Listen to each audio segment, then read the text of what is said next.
ఇక్కడ ఇంతకు ముందు అసలు విపరీతంగా ఫేస్ అంతా మచ్చలు ఉండేవి, ఆ. అన్ని పోయాయి. నేను ఇందాక నుంచి అదే చూస్తున్నాను. ఈ చేతి పైన మచ్చ ఏంటమ్మా? ఇదా ఆ, ఇది మా రెండో హస్బెండ్ వల్ల ఇంకో పెళ్లి చేసుకున్నాడు అన్నాను కదా, ఆ. అప్పుడు కోసుకున్నాను నేను మీరే కోసుకున్నారా? బ్లేడ్తో చచ్చిపోదామని. మీరు ఎవరు పరిచయం అవ్వకపోతారు, అప్పుడు చచ్చిపోతే ఆ రోజు చచ్చిపోతే ఇన్ని సినిమాలు లేవు, సీరియల్ లేవు.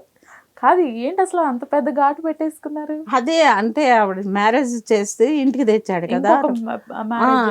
నేను ఉండగా అప్పుడు ఆ రోజు జరిగిన ఇష్యూ అనమాట ఇది. ఓకే. హ్యాంగ్ చేసుకుందాం అనుకున్నాను, మా పని మనిషి చూసింది. చూసిన తర్వాత ఆవిడ వల్ల నేను బతికాను, ఆవిడ కృతజ్ఞత చెప్పుకోవాలి. ఎందుకంటే ఆర్టిస్ట్గా ఇంతమంది మీ ముందు కూర్చొని ఈరోజు మాట్లాడుతున్నానంటే చచ్చిపోతే నేను ఎక్కడ వస్తాను. అది అదమ్మా. ఈ 15 కుట్లు పడినాయి ఇవి. వా. ఈ పౌంటైన్ లాగా ఇలా చిమ్మింది రక్తం. అప్పుడు మంచి దీనిలో ఉన్న వయసులో ఉన్నాను కదా. ఇదిగో ఓకే. అది ఆమె. ఇప్పుడు అవి ఏం చేస్తాం, ఇంకా అలాగే ఉన్నాయి. అందరూ అడుగుతారు లవ్ అఫేరా, లవ్ అఫేర్. నామో నాకేం లవ్లు కూల్ లేవు నాయన, అది ఏదో జరిగింది. అది అందరితో చెప్పుకోలేం కదమ్మా. అయినా చెప్పేస్తాను నా ఓడి వల్ల అయింది ఇది అని. కాదు, అతను చేస్తే అతనికి కదా కట్ చేయాలి, మీరెందుకు కట్ చేస్తారు? మరి అదే కదా నా పద్ధతే అది. మరి అదే అందుకే అందరూ అంటారు కెమెరా ముందు డామ్ డూమ్ అంటావు, నీ జీవితంలో ఏంటి ఎంత మెత్తగా నువ్వు ఎమోషనల్ బాగా ఏది సెన్సిటివ్. అస్సలు నేను ఈ మధ్య జరిగింది చెప్తున్నాను. మా ఇప్పుడు ఇల్లు ఖాళీ చేయడానికి కారణం ఒక విషయం చెప్తాను. 1 year అయిందమ్మా నేను దిగా ఇంట్లో. అంటే చిన్నింటికి వెళ్ళిపోదాం, 10,000 కదా. అంతకుముందు 45,000 సురేష్ ఆఫీస్ తీశాడు ఇక్కడే మన ఈ లైన్లో, ఆ చివరికి ఆ అప్పులో. అది దిల్ రాజు గారి ఆఫీస్ పక్కన మన సినిమాలు జరిగేటప్పుడు అక్కడ తీసాడనమాట. లాక్డౌన్ వచ్చింది. నేను ఇది దసరా 42 రోజులు చేశానమ్మా. అసలు దసరా ఒక మంచి సినిమా. 42 రోజులు చేశాను.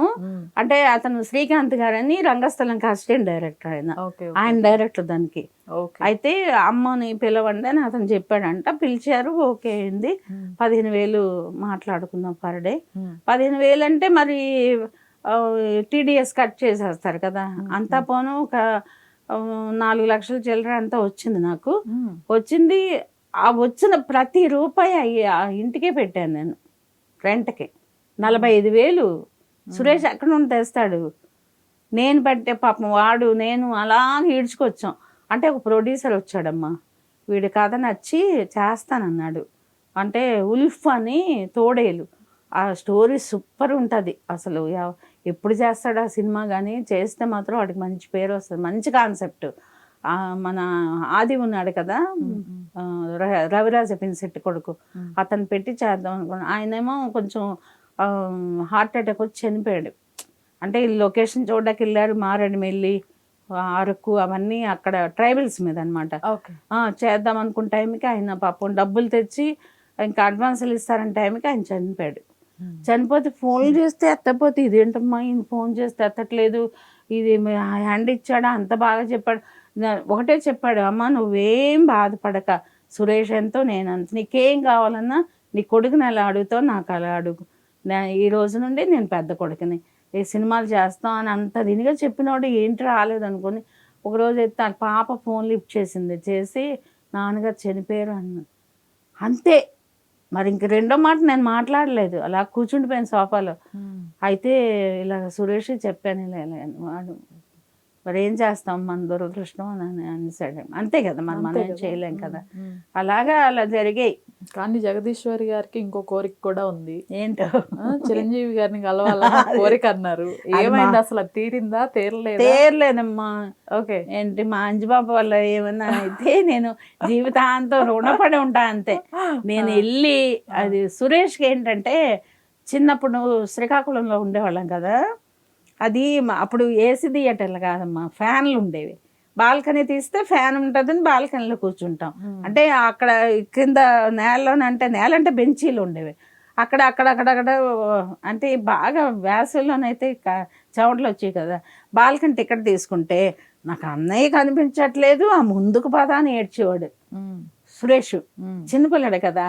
చిరంజీవి అక్కడ చిరంజీవి గారు ఫైట్ చేస్తుంటే ఇక్కడ పక్కన ఉన్న వాళ్ళకు నాకు గుద్దేసేవాడు ఇలా ఫైట్ చేస్తూ అమ్మ నీ కొడుకుని చేతులైన కట్టి మమ్మల్ని చంపేస్తున్నాడు మధ్యన ఆ పక్కన ఉన్న వాళ్ళు గట్ట అనుకుండేవారు.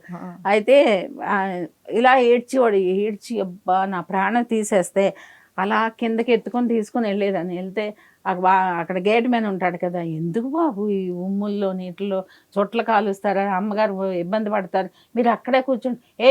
మా అన్న కనిపించట్లేదు అని వచ్చిన మాటలతో ఆ బెంచీ మీద నిలబడి ఆ చిరంజీవి యాక్ట్ చేస్తుంటే ఆడ ఆనందము ఇలాగమ్మ చెప్పకమ్మ అంత పిచ్చి చిరంజీవి అంటే. ఇప్పుడే కూడాను చిరంజీవి అన్న పవన్ కళ్యాణ్ అన్న ఇప్పుడే మేము చూడలేదు వాళ్ళిద్దరిని దగ్గరగా.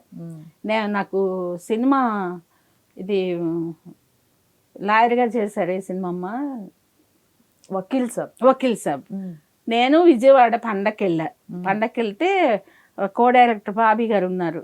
బాబీ గారేమో నాకు ఫోన్ చేశారు, మమ్మీ అక్కడ ఉన్నారంటే విజయవాడ వచ్చాను నాన్న. నువ్వు అర్జెంటుగా రేపు 10 గంటలకు ఆఫీస్కి వచ్చి మంచి ఫ్యాషన్ కొట్టేయబోతున్నావు అన్నాను. అసలు పవన్ కళ్యాణ్ సినిమా అంటే నేను ఆగమే. 3,000 కారు పెట్టుకొని వచ్చాను నేను. ఒక కారు వస్తుంటే 3,000 కారు పెట్టుకొని వచ్చాను. మర్నాడు 10 గంటలకల్లా ఆఫీస్ దగ్గర ఉన్నాను. ఉంటే డైరెక్టర్ గారు నేనేంటో నా ఇది విలువ ఏంటో తెలియదు ఆయనకి. ఆయన అప్పుడే నేను వెళ్తున్నాను, ఆయన వెళ్ళిపోతున్నారు. అయితే ఒక పింక్ సినిమా చూపించారు, హిందీలో ఉంది కదా, అది బాబీ గారు చూపించారు. ఈ వేషం మీరు చేయబోతున్నారు. తెలుగులోనైతే ఇంకా మరి నాకు హిందీ రాదు కదా, తెలుగులో కాబట్టి సరే అయిపోయింది. ఇంకా వస్తుంది నాకు అవకాశం వస్తుంది ఎంత ఆనందంతో. ఒకసారి ఏదో షూటింగ్లో ఇలా ఈ మాటలు వస్తే ఒక అన్న అన్నాడు, అదేంటమ్మా ఏ వేషం చెప్పారు నీకు అని అంటే, ఇలా వేషం అన్నయ్య అంటే, అది ఎప్పుడే షూటింగ్ అయిపోయింది కదమ్మా, ఆవిడెవరో చేశారు, లిరిష అమ్మాయి పేరు. Okay super women. ఓకే, నేను చేస్తుంటే నాకు ఎంత మంచి అవకాశాలు వచ్చినమ్మా. అది మిస్ అయిపోయారా? ఓకే, నా లైఫ్ సెటిల్ అయిపోను. అంటే నాకు మంచి క్యారెక్టర్లు వచ్చును. అసలు అది బాగా సక్సెస్ అయింది కూడా, చాలా. ఇప్పుడు అదే క్యారెక్టర్ జగదీశ్వర్ అనే ఆర్టిస్ట్ చేస్తే ఇంకా సెటిల్ అయిపోతుంది ఆవిడ. వాళ్ళు కాదు, వాళ్ళు చేశారు, సినిమాలు వచ్చాయి, కానీ ఇది వేరు. అది నేను ఎందుకంటే ఇప్పుడు పవన్ కళ్యాణ్ గారి శ్రీకాకుళం స్లాంగ్ అనేది చాలా ఇష్టం. ఓకే అంటే బాగా లైక్ చేస్తారు ఆయన, సినిమాల్లో ఉంటుంటాయి. అది నేను చేస్తే శ్రీకాకుళంలో చెప్తాను నేను.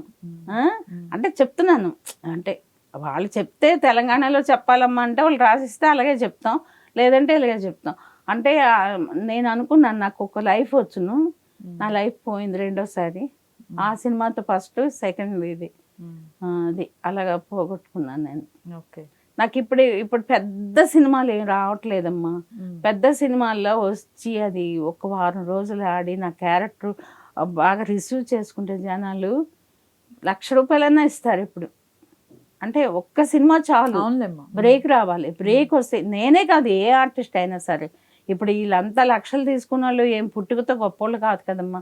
కష్టపడి వాళ్ళకి మంచి అవకాశాలు వచ్చాయి కాబట్టి వాళ్ళు నిరూపించుకున్నారు కాబట్టి వాళ్ళకి వస్తుంది.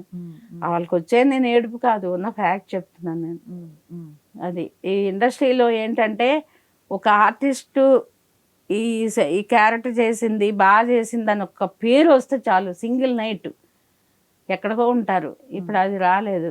మొన్న సినిమా చేశారు ఎవరు, దిల్ రాజు గారిది, వేణు బలగంలో నేను ఆఫీస్కి వెళ్ళా వేణు దగ్గరికి. ఓకే, వేణు నేను నా తమ్ముడుగా చేశాడు, తర్వాత వేరే క్యారెక్టర్లు మేమిద్దరం కలిసి చేసాం, నా కొడుకుగా చేశాడు కొన్ని సినిమాల్లో. అయితే వెళ్ళాను, నువ్వు ఆఫీస్కి రావాలా, నువ్వు పో, నీకు ఫోన్ వస్తుంది అని అన్నాడు. వేణు బాగా మాట్లాడతాడు నాతో, ఇది నువ్వు రావాలి ఆఫీస్కి. ఆ పక్కనే మన ఆఫీస్ కూడా, ఆ చివర దిల్ రాజు గారి ఆఫీసు, మధ్యలో మన ఆఫీస్ ఉండేది అనమాట. 45,000 అన్నాను కదా అది. అయితే రావాలేంటి, నువ్వు వెళ్ళిపో అన్నాను. అయితే అమ్మ నాకు వస్తుంది అవకాశం అనుకున్నాను. ఆ ప్లేస్లో ఇంకా ముసలమ్మ చెల్లెలు క్యారెక్టర్ చేసింది ఆవిడ. ఒకప్పుడు ఆవిడ స్టేజ్ ఆర్టిస్టే పౌరాణికాలు చేసేది ఆవిడ. అంటే ముసలోడికి చచ్చిపోతాడు కదా, ఆ ముసలోడికి చెల్లెలు క్యారెక్టర్ అత్త ఆవిడ, మేనత్త ఆవిడ. ఇప్పుడు రోజుకి 20,000 డిమాండ్ చేస్తుందంట ఆవిడ. ఆవిడ డేట్లు కూడాను దిల్ రాజు గారు మేనేజర్ ఉన్నారు, రవితేజ గారు అని, ఆయన చూస్తున్నారు డేట్లు. అది మీరు చేయాల్సిన మరి ఎందుకని రాలేదా అది? ఏమో మనకు తెలియదు. మరి వేణు తెలిసిన పర్సనే పోనీ డబ్బులు నేను ఎక్కువ తీసుకుంటాను, ఆవిడకి రోజుకి 2000 3000 ఇచ్చి ఉంటారు, అంతకు ఎక్కువ ఎవరు, అంటే తక్కువ బడ్జెట్లోనే చేశారు. అయితే నాకు చెప్పితే అమ్మ ఇన్ని రోజులు వస్తే ఇది చెయ్యండి అంటే అలాగే నన్ను చేస్తాను అనేదాన్నేమో, అంతే కదా. మరి నాకు ఎవరు పిలవలేదు, చెప్పలేదు.